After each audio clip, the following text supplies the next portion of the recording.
Okay, you can see that this is pretty much done here. I have this flipped up. It's balanced pretty good. Uh, Once I take these off or loosen them, this is how much tilt I get. So that works pretty good. So it moves real easy. It's not hard at all. Just basically you can do it with one finger. So that's pretty good. So that gives you an idea what it is. And this guy weighs over 300 pounds.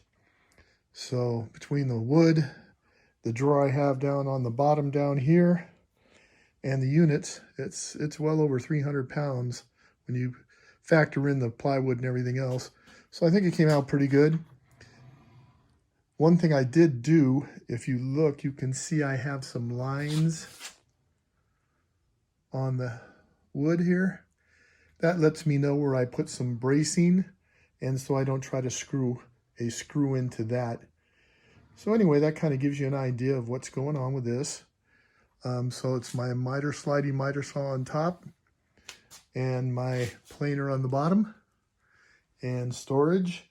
One thing I would recommend is if you have a big one, this is way bigger than what most of the builds I've seen, is you'll want to have some good casters. So each caster that I have here will hold 300 pounds, so that's 1,200 pounds. So even if I cut it in half, that's 600 pounds, and this is never going to weigh 600 pounds. So anyway, that's what it looks like.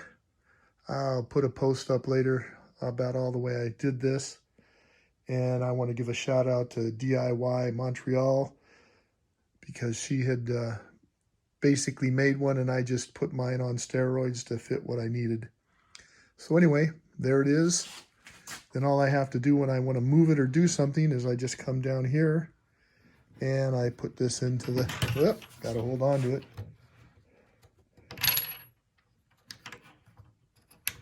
And all I do is line this up. I don't know if you can see it. Put it in there. Give it a couple of turns. And it's locked in. So it's holding level with just one. So again, that's the finished build. Only thing I have left is I've bought some edging. So all these areas here are going to be covered with the edging. And so that way I won't, if I grab my hand across it, I'm not going to get a splinter or anything like that. So if you want any info, just put a shout out to me and I'll see what I can do. I'll give you all the information I have and all the way I did this and all the cut sheets and all that kind of stuff. Thanks a lot.